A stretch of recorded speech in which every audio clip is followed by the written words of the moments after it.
लोक कला का वास्तविक स्वरूप व्यापक और गौरवशाली। निरंजन पंडा। कला एवं साहित्य की अखिल भारतीय संस्था संस्कार भारती द्वारा लोक कला एक परिचय विषयक एक गरिमामय कार्यक्रम का आयोजन ज्ञान निकेतन कॉन्वेंट स्कूल पुरानी बाजार गढ़वा में संपन्न हुआ। कार्यक्रम का मुख्य आकर्षण अखिल भारतीय लोक कला संयोजक निरंजन पांडा जी का प्रेरणादायी उद्बोधन रहा, जिसमें उन्होंने लोक कला के वास्तविक स्वरूप, उसके महत्व और उसके व्यापक अर्थ को विस्तार से प्रस्तुत किया। अपने वक्तव्य में निरंजन पंडा जी ने कहा कि लोक कला का अस्तित्व सृष्टि के प्रारंभ से ही रहा है। यह केवल मनोरंजन का माध्यम नहीं, बल्कि समाज की आत्मा और सांस्कृतिक चेतना का जीवंत स्वरूप है। उन्होंने इस बात पर विशेष बल दिया कि लोक कला को अंग्रेजी में फोक आर्ट कहना किसी भी दृष्टि से उचित नहीं है। उनके अनुसार फोक शब्द जर्मन भाषा से आया है, जिसका अर्थ उपेक्षित या निम्न स्तर से जुड़ा हुआ माना जाता है, जबकि भारतीय संदर्भ में लोक शब्द अत्यंत व्यापक और सम्मानजनक है। कार्यक्रम में राष्ट्रीय स्वयंसेवक संघ के झारखंड प्रांत के बौद्धिक प्रशिक्षण प्रमुख ज्वाला तिवारी, संस्कार भारती छत्तीसगढ़ प्रांत के प्रांतीय संगीत विधा संयोजक पवन पांडे, संस्कार भारती गढ़वा जिला इकाई के अध्यक्ष मदन प्रसाद केशरी, पलामू विभाग प्रमुख डॉक्टर शंभू कुमार तिवारी, अखिल भारतीय साहित्य परिषद गढ़वा जिला इकाई के सचिव प्रमोद कुमार, एकल अभियान के गढ़वा जिला संयोजक सियाराम शरण वर्मा, अखिल विश्व गायत्री परिवार के गढ़वा जिला संयोजक विनोद कुमार पाठक, अधिवक्ता परिषद गढ़वा जिला के राजीव रंजन तिवारी, भारतीय जनता पार्टी के डॉक्टर पातंजलि कुमार केशरी, संस्कार भारती गढ़वा जिला इकाई के कार्यक्रम संयोजक दयाशंकर गुप्त, कवि राजमणि राज पर्यावरण परिवार गढ़वा के सचिव नितिन तिवारी, डीडी न्यूज गढ़वा के विजेंद्र तिवारी, गीतांश टीवी के निदेशक प्रदीप कुमार, शिक्षक दुबई योगेंद्र कुमार व मार्कंडेय तिवारी सहित ओडिसी नृत्य की प्रशिक्षिकाएं और तबला वादिका आदि की उपस्थिति ने आयोजन को और अधिक गरिमामय बना दिया। अंत में कार्यक्रम का समापन सामूहिक वंदे मातरम गान के साथ हुआ, जिससे पूरे वातावरण में राष्ट्रभक्ति और सांस्कृतिक चेतना का संचार हुआ। इस पीरियड में उन्होंने भारत की सांस्कृतिक धरोहर को हर दिशा से तोड़ने की प्रयास किया, हर दिशा से वेरी कनिंगली, अत्यंत चतुरता के साथ। शिक्षा हो, अपनी सामाजिक व्यवस्था हो, सारे विषयों को उन्होंने अध्ययन किया और उसको तोड़ा। केवल जो लोक परंपरा है उसको तोड़ नहीं पाए। अब उसको क्या कर दिया, वो जैसे जहां उनको बहुत विरोध होता था वो क्या करते थे, उसको नेग्लेक्ट करते थे, उसको नेग्लेक्ट करते थे, वो अपने आप पिछड़ा हो जाएगा। और लोक कला का स्थिति यही हुआ। आप सोचिए, एक लोक कलाकार अपनी सांस्कृतिक परंपरा को एक सरल रूप से जीता रहता है। वो अपने त्योहारों में, अपनी खेती के समय, अपनी शादी में, अपनी जन्म में, मृत्यु में, वो अपनी सांस्कृतिक धरोहर के साथ चलता है, जीता है अपने कल्चर को। लेकिन उसका स्थान क्या है? अभी कोई आप जाएंगे किसी कार्यक्रम में, सरकारी कार्यक्रम में, वो कोई हिंदुस्तानी शास्त्रीय संगीत का कोई गायक आया होगा, उसको फ्लाइट में टिकट दिया होगा, 5 स्टार होटल में रखा होगा। ये लोक कलाकार गया होगा तो उसको डॉर्मिटरी में फेंक दिया होगा। वो घर में पहुंचेगा, 3 महीने के बाद उसको पैसा मिलेगा। और ये जो आर्टिस्ट आया होगा वो फ्लाइट से उतरेगा, उसका रेम्यूनरेशन पहले पकड़ाएगा। और इसका कारण क्या है? वो कॉलोनियलाइजेशन, उस कंस्पिरेसी का हिस्सा है। ये वो ब्रिटिश का जो षड्यंत्र है वो इसका हिस्सा है, जो आज हम लोग उसको भी चल रहे हैं, उसी को जी रहे हैं। वो हमारा भी कन्फ्यूजन है, हम भी एक धोखे में जी रहे हैं। इसलिए उस विषय में वो बहुत व्यापक विषय है। लोक कला, लोक जीवन और शाश्वत वैदिक शास्त्र का अगर सामान्य रूप से अपनी आचरण में कोई विषय है तो वो लोक जीवन है, लोक संस्कार है। जो आज बड़े बड़े शहरों में भी आप देखेंगे, किसी घर के सामने सुबह सुबह एक झोटी या रंगोली डाल जाती है। वो क्या है? कहीं वो मेट्रोपॉलिटन सिटी का चीज़ तो है नहीं, वो वही पूर्वजों का विषय है और वही गांव में भी मिलेगा। इसलिए लोक परंपरा सर्वत्र विद्यमान है। हालांकि उसकी व्यवहार आचरण धीरे धीरे कमती होते जा रही है। इसलिए अभी यहाँ लोक कला का विषय व्यापक रूप से चर्चा करना बहुत समय सापेक्ष है। संस्कार भारती का जो आज का जो विषय चल रहा है, क्योंकि आप लोग यहाँ के सामाजिक गतिविधियों का कर्णधार जैसे मैं देख रहा हूँ, उनके सामने 2-3 विषय मेरे को रखना है। अभी अभी आगरा में राष्ट्रीय प्रबंधकारिणी बैठक संस्कार भारती का हुआ, तो उसमें एक प्रपोजल ली गई। उस प्रपोजल को जितने भी अपने मीडिया के बंधु हैं, गणमाध्यम के बंधु हैं, उनके लिए ये विषय बड़ा इम्पोर्टेंट है कि संस्कार भारती का ये प्रस्ताव गया है। प्रस्ताव ये है कि जितने बड़े बड़े मेट्रोपॉलिटन सिटी में, कॉरपोरेट सेक्टर में जो बड़े बड़े कंपनियां होता है, उनके एक CSR फंड होता है, आप लोग जानते होंगे। और उस फंड को वो 3% होता है। CSR फंड जो होता है उनके लाभांश का 3% होता है। और वो हीरो साइकिल का 3% और टाटा का 3%, जियो का 3%, उसमें कितना अंतर है। तो CSR को क्या करते हैं, कला जगत के लिए बहुत कम प्रावधान रखा है। समाज परिवर्तन के लिए, शिक्षा के लिए रखा है, स्वास्थ्य के लिए रखा है, धरोहर की जो जैसे मंदिर हो गया, पुराना मंदिर हो गया, स्थापत्य हो गया, उसके उत्थान के लिए उसका यूज हो, ऐसे के लिए रखा है। सोशल रिफॉर्मेशन के लिए भी रखा है। किंतु कला और कलात्मक गतिविधि, सांस्कृतिक गतिविधि के लिए उसका जो CSR फंड वो उतनी पारदर्शी रूप से उसको नहीं रखा, बस एक क्लॉज में रखा है।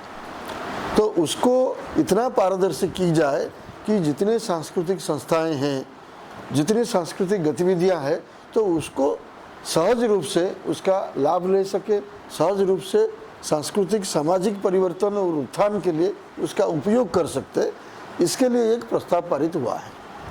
तो ये विषय थोड़ा सा अपने जिला केंद्र में भी, जिलापाल जो है, जिला क्या बोलते, कलेक्टर है, वहाँ एक प्रस्ताव देना चाहिए। अपनी यहाँ की कला संस्थाएं जो है वो सब संस्थाएं भी इसको प्रमोट करना चाहिए।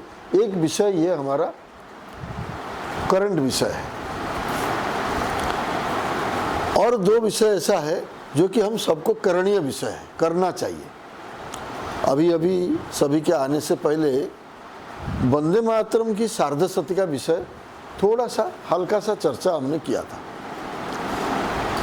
देश इतने साल, 75 साल का स्वतंत्रता के बाद कोई एक राजनीतिक सत्ता परिवर्तन हुई, कोई एक राजनीतिक नेतृत्व आया और उसने, उसके दिमाग में आया कि ये वंदे मातरम खंडित है, इसको पूर्ण रूप से भारतीय समाज जानना चाहिए। भारतीय जो जनरेशन है, आज की जो पीढ़ी है, इस वंदे मातरम को हजम करना चाहिए, इसकी जानकारी सबको होना चाहिए कि अब जेन अल्फा का जो विषय है वो कदाचित भारतवर्ष में हो चुका है। बंकिम चंद्र की वंदे मातरम के कारण उस समय की युवा बिल्कुल क्रांति में लंफ प्रदान किया था, हंसते हंसते फांसी की। तो इसलिए ये जनरेशन उसको जानता नहीं है। अब हमारा ये अपना जिम्मेदारी है कि उस जनरेशन के पास उसकी सच्चाई पहुंचाना चाहिए, उस सच्चाई को वहाँ पहुंचाना चाहिए। तो उसके तरीका क्या होना चाहिए? क्या केवल सरकार इसको करेगा? सरकार का काम है क्या? अगर हम लोगों के बीच में हमारे अंदर स्वाभिमान है, राष्ट्रीय चेतना का हमारे अंदर जागृत हुआ है, हम राष्ट्रवादी, राष्ट्रभक्ति इस विषय में बोल रहे हैं अपने आप को, तो ये विषय हमारा नहीं है क्या? तो इसलिए अभी क्या गढ़वा इकाई, यहाँ जितने भी संगठन हम लोग बैठे हैं, संघ, विविध कार्य जो भी बैठे हैं, कि अपने स्तर पर सांगठनिक स्वरूप में जो करेंगे करेंगे, लेकिन मैं एक विद्यालय और एक महाविद्यालय ऐसे 2 टारगेट लूँगा। नवंबर 7 ये सार्धशती जो 150 वर्ष की है, वंदे मातरम का 150 वर्ष की पूर्ति 7 नवंबर को है।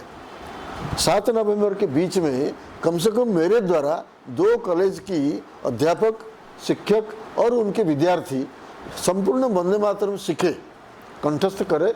और वंदे मातरम की जो इतिहास, कौन है बंकिम चंद्र, क्या लिखा उसने, क्यों तुम ही दुर्गा दस प्रहरण धारण लिखा, कहाँ से लिया वो, पीछे से कहाँ से लिया, उनके दिमाग में कहाँ से आया? बंकिम चंद्र तो अभी का है। तो इसकी जो पृष्ठभूमि है, अरविंद ने लिखा, विवेकानंद ने कहा, रामतीर्थ ने कहा कि ये भूमि केवल जड़ नहीं है, चिन्मयी है, जगन माता है, जगत धात्री है, जगत जननी। ये सारा विषय जो संतों ने कहा है, ये बंकिम चंद्र की वंदे मातरम में आया। ये विषय कौन बताएगा उनको? ये हमारा जिम्मेदारी है। को प्रणाम। मैं सुनीमा प्रधान हूँ, ओडिशा से आई हूँ और मैं अभी ओडिसी डांस में पीजी ख़त्म हुआ हमारा और अभी भी कला साधन चल रहा है जारी। तो पहले तो मैं क्षमा प्रार्थी हूँ कि मुझे थोड़ा हिंदी बोलने में दिक्कत है। तो ओडिसी नृत्य ओडिशा का शास्त्रीय नृत्य है। जैसे भरतनाट्यम है, कथक है, कथकली है, वैसे ही ओडिशा का एक शास्त्रीय नृत्य है।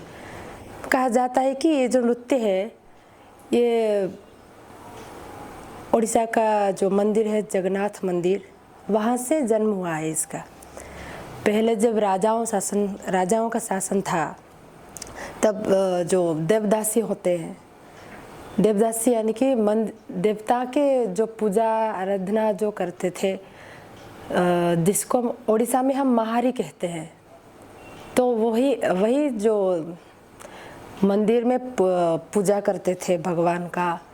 ऐसे कुछ देवदासियाँ उनके जो चामर लगाते हैं ना, वो चामर, और कुछ देवदासियाँ बाहर गायन वादन नर्तन भी होता था। जो इसमें से ही ओडिसी डांस का जन्म हुआ है। तो बाद में जो भैया ने बताया कि मुगल का शासन हुआ ओडिशा में, तो उनके शासन जब चल रहा था तो उन्होंने पहले मंदिर को ही अपना जो कहते ना, हाँ, टारगेट किए कि संस्कृति नष्ट करना, जो ओडिशा का सांस्कृतिक परिवेश है उनको तोड़ना। तो वहाँ जो थे देवदासियों पूजा करते थे, उन्होंने जो क्या बोलते हैं, हिंदी में आ रहा है नहीं, शब्द नहीं आ रहा।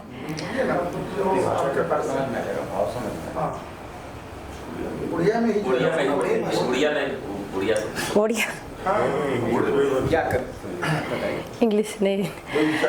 हाँ, जो मंदिरों में थे देवदासियों के साथ व्यभिचार किया, तो इसके बाद जो साधारण जन है वो देवदासियों को मंदिर में रखना नहीं चाहते थे, क्योंकि वो उनको मानते थे वो कलंकित हो चुके हैं। तो इसलिए उनको वहाँ से मतलब निकाल दिया गया मंदिर से। तो मंदिर का जो है पूजा विधि वो सब बंद हो गया। इसके बाद क्या हुआ कि कुछ बच्चों, मतलब लड़का है, छोटा लड़का है, उसको ही एक नारी का वेश दिया गया। तो वही मंदिर में गया, मंदिर में पूजा विधि जो देवदासियों करते थे वही वैसा हो गया। वो किया बालकों ने, उनको गोटीपो कहा गया। गोटीपो यानी एक बालक, गोटी यानी एक बालक, पो यानी बालक, गोटीपो कहा गया था। तो इसके बाद जब भारत स्वाधीन हुआ, धीरे धीरे जो गोटीपुओं के जो नृत्य करते थे हमारे यहाँ, जो कौन सा वैष्णव परंपरा है, वैष्णव जो परंपरा है वो वैष्णव संगीत ही गायन करते थे। जो गोटीपुआ थे उस संगीत में ही नृत्य करते थे। तो धीरे धीरे ये जो नृत्य है वो सभी सीखने लगे। वहाँ कुछ गुरु हैं जो हमारे गुरु पद्म विभूषण गुरु श्री केलुचरण महापात्र हैं, जो ओडिसी नृत्य के गुरु हैं, जो पहले आदि गुरु कहा जाता है उनको। और गुरु श्री पंकज चरण दास है और गुरु देव प्रसाद दास है। तो वो तीन गुरु हैं हमारे, जो उनके उसमें धीरे धीरे जो परिवर्तन हो के अभी भी ठीक से हो गया है जो भी ओडिसी नृत्य चल रहा है।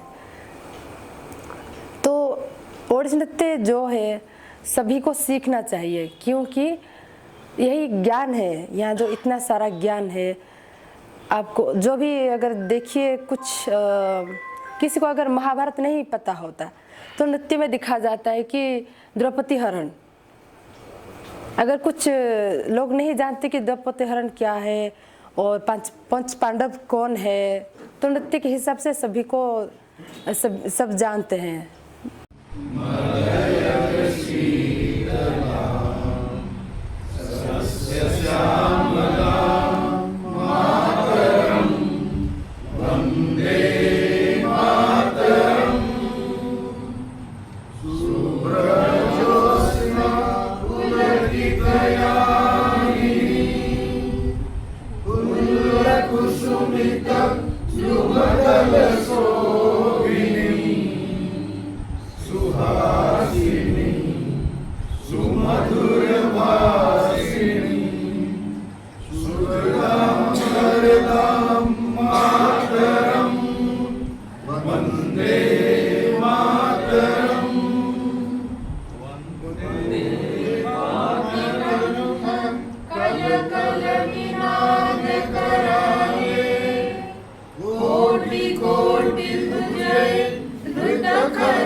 भारत माता की जय।